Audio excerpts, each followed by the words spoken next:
Hello બહેનો, કેમ છો? બધા મજામાં ને? ગુજરાતી ઘરેલું રસોઈમાં તમારું સ્વાગત છે. ઉત્તરાયણનો તહેવારમાં દરેકના ઘરમાં સિંગ અને તલની ચીક્કી બનાવવાની જ હશે. તો હું આજે ઝડપી બની જાય તેવી સિંગ અને તલની સુખડી કે ચીક્કીની રેસીપી લઈને આવી છું, જે એકદમ પોચી અને મમવા મુક્તાની સાથે ઓગળી જાય એવી અને નાના બાળકો અને વડીલો પણ હોંશે હોંશે ખાય તેવી સ્વાદિષ્ટ સુખડી કે ચીક્કી બનાવીએ.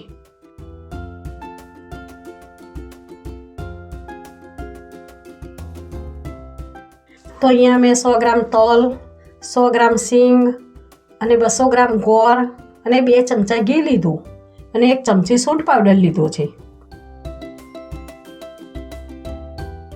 અહીંયા એક મેં કઢાઈ લીધી છે, તેને આપણે ગરમ કરવા મૂકીશું.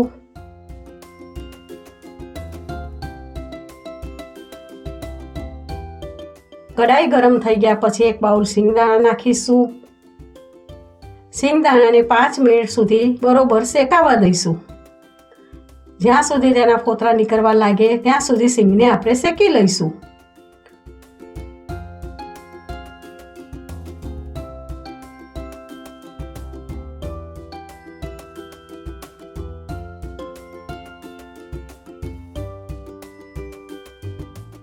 હવે આપણી સિંગ શેકાઈ ગઈ છે, તેને આપણે એક ડીશમાં કાઢી લઈશું.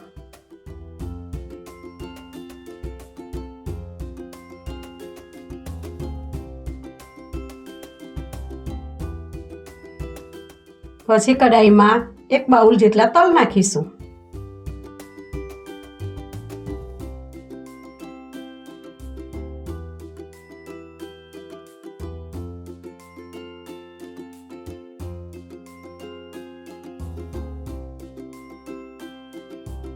તલ થોડા ગરમ થઈ ગયા પછી તેને પણ એક ડીશમાં કાઢી લઈશું.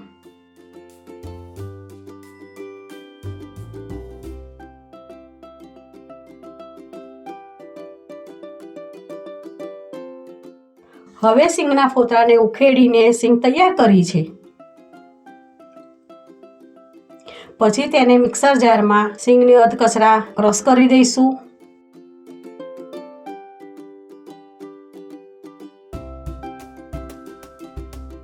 પછી તેને એક ડીશમાં કાઢી લઈશું.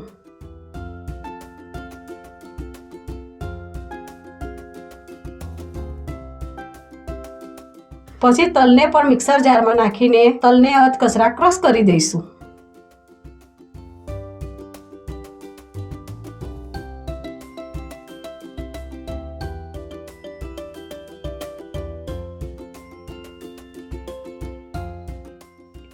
પછી તેને એક ડીશમાં કાઢી લઈશું.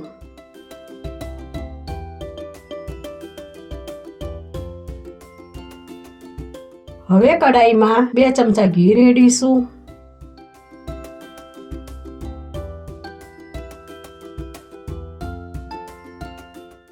ઘી ગરમ થઈ ગયા પછી એમાં 1 બાઉલ જેટલો ગોળ એડ કરીશું.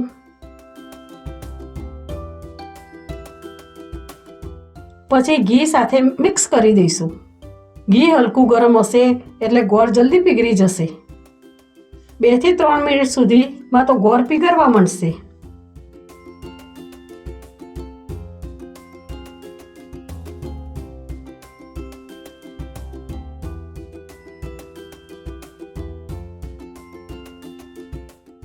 અંદર બબલ્સ આવવાના શરૂ થઈ ગયા છે.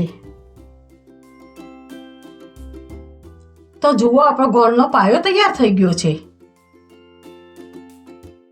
તો હવે આપણે એમાં કસ કરેલા તલ ઉમેરી દઈશું. પછી હળવા હાથે હલાવી દઈશું.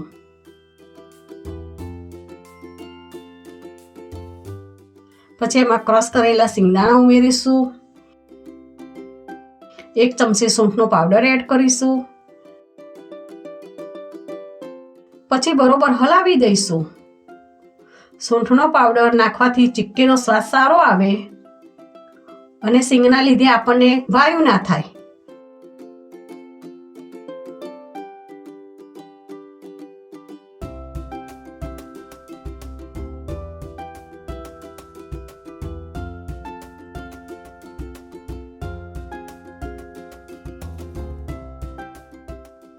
તો હવે આપણી સુખડી બનીને તૈયાર થઈ ગઈ છે.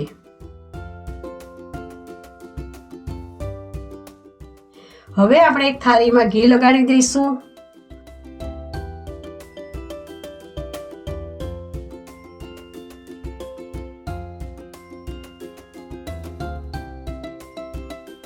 પછી આ મિક્સરને એક થાળીમાં કાઢી લઈશું.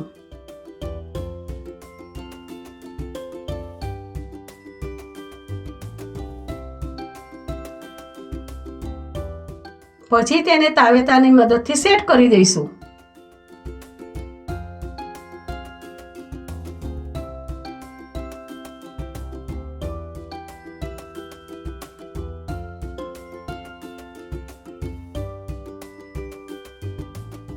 પછી એક વાટકી ઉપર ઘી લગાડીને સુખડી ઉપર પ્રેસ કરી દઈશું.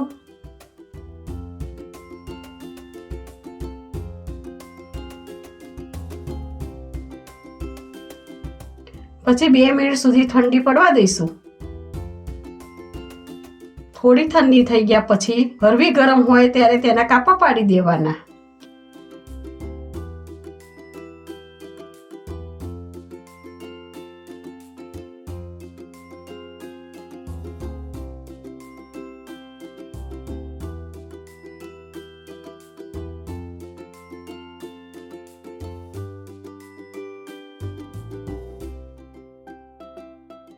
તો જુઓ, આપણી પોચી અને મુલાયમ સુખડી ખાવા માટે તૈયાર થઈ ગઈ છે. તો તમે આ તલ સિંગની ચીક્કી કે સુખડીને તમે 10 થી 15 દિવસ સુધી સ્ટોર પણ કરી શકો છો. જો તમે મારી આ રીતથી બનાવશો તો ઝડપી બની જશે અને વારંવાર બનાવવાનું મન થશે. જો તમને મારી આ સુખડીની રેસીપી ગમી હોય તો મારા વિડીયોને લાઈક કરજો અને મારી ચેનલને સબસ્ક્રાઈબ કરવાનું ના ભૂલતા. જય શ્રી કૃષ્ણ.